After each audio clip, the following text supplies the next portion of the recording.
अकोला महानगरपालिका अकोला निवडणूक व जनगणना विभागाच्या वतीने अकोला महानगरपालिका येथे आज दिनांक एप्रिल 30 रोजी पत्रकार परिषद आयोजित केली होती। यावेळी मनपा आयुक्त डॉक्टर सुनील लहाने यांनी अकोला महानगरपालिका क्षेत्रात जनगणना कार्यक्रम राबविण्याबाबत सविस्तर माहिती दिली। मनपा आयुक्त तथा प्रधान जनगणना अधिकारी अकोला महानगरपालिका डॉक्टर सुनील लहाने यांच्याद्वारे अकोला महानगरपालिका येथे संपन्न झालेल्या पत्रकार परिषदेत जनगणना विभाग प्रमुख अनिल बिडवे, मनपा उपायुक्त तथा शहर जनगणना अधिकारी दिलीप जाधव, चार्ज अधिकारी विठ्ठल देवकते, देवीदास निकाळजे, राजेश सरब, गजानन घोंगे, मनपा सचिव अमोल डोईफोडे, तांत्रिक अधिकारी चंदन प्रसाद, जनसंपर्क अधिकारी भरत शर्मा आदींची उपस्थिती होती। महानगरपालिका क्षेत्रामध्ये जनगणना करण्याकरिता घरगट यादी तयार करण्यात आली असून प्रत्येक गटामध्ये जास्तीत जास्त 200 घरांचा अथवा 800 लोकसंख्येचा समावेश ग्राह्य धरून घरगट यादी तयार करण्यात आलेली आहे। त्यानुसार महानगरपालिका क्षेत्रात एकूण 901 घरगट असून त्यामध्ये पूर्व विभाग वजा 280, पश्चिम विभाग 245, उत्तर विभाग वजा 136 तर दक्षिण विभाग 240 प्रमाणे घरगट निर्माण करण्यात आले आहे।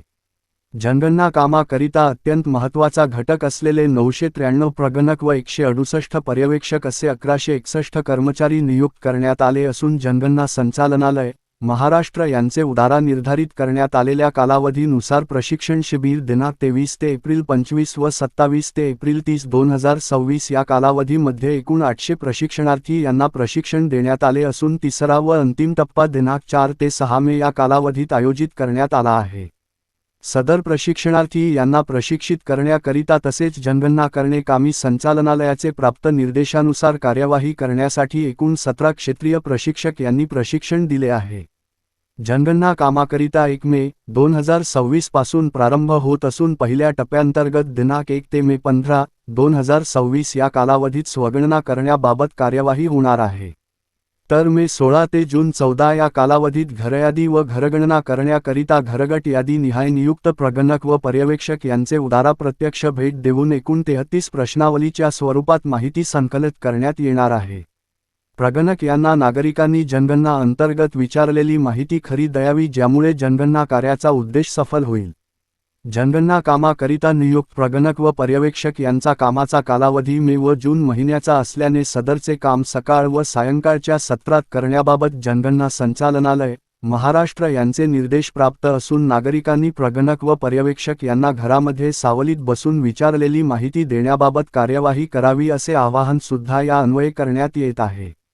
जनगणनाबाबत आवश्यक जनजागृती करण्याकरिता जनगणना संचालनालय महाराष्ट्र यांचे प्राप्त निर्देशानुसार कचरा संकलन करणारी वाहने यावर जिंगल्स उद्यारा नागरिकांना आवाहन करण्यात येत असून महानगरपालिका क्षेत्रातील नागरिकांचा जास्त वावर असलेल्या ठिकाणी जाहिरात फलकाद्वारे सुद्धा जनजागृती करण्यात येत आहे।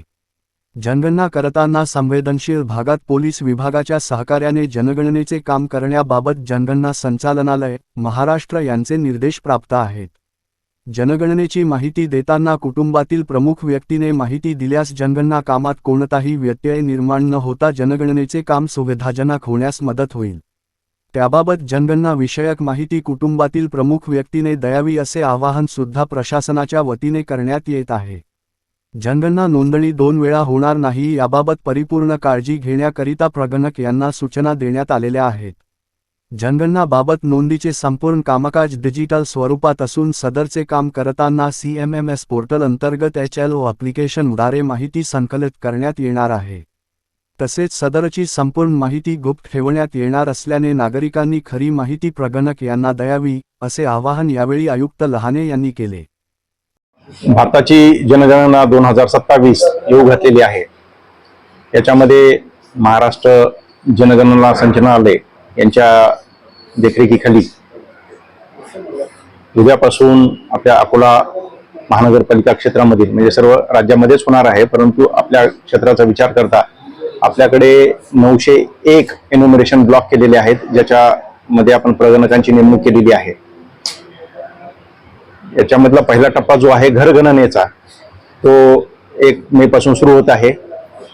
1 मे ते 15 मे या दरम्यान स्वगणना हा टप्पा असणार आहे ज्याच्यामध्ये SE पोर्टल जे आहे जनगणना संचालनालयाचं त्याच्या माध्यमातून आपल्याला स्वतःलाच या सर्व जनगणनेच्या संदर्भातली माहिती त्या पोर्टलवर भरता येणार आहे. 16 मे ते 14 जून या दरम्यान प्रगणक घरोघरी जातील आणि हे 33 प्रश्नांची जी प्रश्नावली आहे त्याची माहिती संकलित करतील. मी अकोला शहरातील सर्व नागरिकांना आवाहन करतो, जनगणनेचं काम हे राष्ट्रीय काम आहे. याच्यामध्ये आपल्या घरगणनेच्या संदर्भातले जे 33 प्रश्न आहेत त्याची अचूक आणि सत्य माहिती प्रगणकांकडे द्यावी. आपली माहिती गोपनीय ठेवली जाईल, कोणाशी ती शेअर होणार नाही. जे प्रगणक 16 तारखेच्या नंतर आपल्याकडे घरोघरी येणार आहेत त्यांच्याकडे त्यांचं आयडेंटिटी कार्ड असेल, त्यांना जनगणना संचालनाने दिलेली एक टोपी असेल, त्यांचे प्रगणक म्हणून महानगरपालिकेने निर्गमित केलेले आदेश असतील, अशा ऑथेंटिकेट माणसाकडे आपण ही माहिती देणं अपेक्षित आहे. स्वगणनेमध्ये जर माहिती आपण भरली असेल तर त्याचा जो एससी कोड जनरेट होईल तो त्या जनगणनेच्या प्रगणकाकडे आपल्याला द्यावायचा आहे. अतिशय सोपी पद्धत असल्यामुळे मी सर्वच नागरिकांना शहरातले आवाहन करतो की आपण स्वगणनेमध्ये मोठ्या प्रमाणामध्ये भाग घ्यावा. एका मोबाईल नंबरच्या आधारे एका घराची स्वगणना होऊ शकेल. एक मोबाईल नंबर अनेक घरांसाठी वापरता येत नाही. कुटुंब प्रमुखाचा तो असणं अपेक्षित आहे. ज्याचा कुणाचा तुम्ही मोबाईल नंबर शेअर कराल त्याच्यामध्ये सर्व माहिती भरल्याच्या नंतर एसी कोड जनरेट होईल. तो 16 तारखेच्या नंतर येणाऱ्या प्रगणकाला जर शेअर केला तर आपली गणना पूर्ण होऊन जाईल. उन्हाळ्याचे दिवस आहेत, प्रगणक आपल्याकडे येतील. मी शहरातील सर्व सुज्ञ नागरिकांना आवाहन करतो की आपण त्यांना त्यांचे आयडेंटिटी कार्ड पाहून कृपया सावलीमध्ये त्यांना जागा उपलब्ध करून द्यावी, जेणेकरून ती ह्या आपल्याला जी प्रश्नावली आहे ती सोपी असली तर लवकरात लवकर त्याचं काम होऊ शकेल. परंतु उन्हाचा तडाखा जास्त आहे. सावलीमध्ये त्या प्रगणकांना बसून आपण ती माहिती द्यावी आणि जनगणनेच्या कामात सहकार्य करावं असं मी आपल्याला आवाहन करतो. धन्यवाद.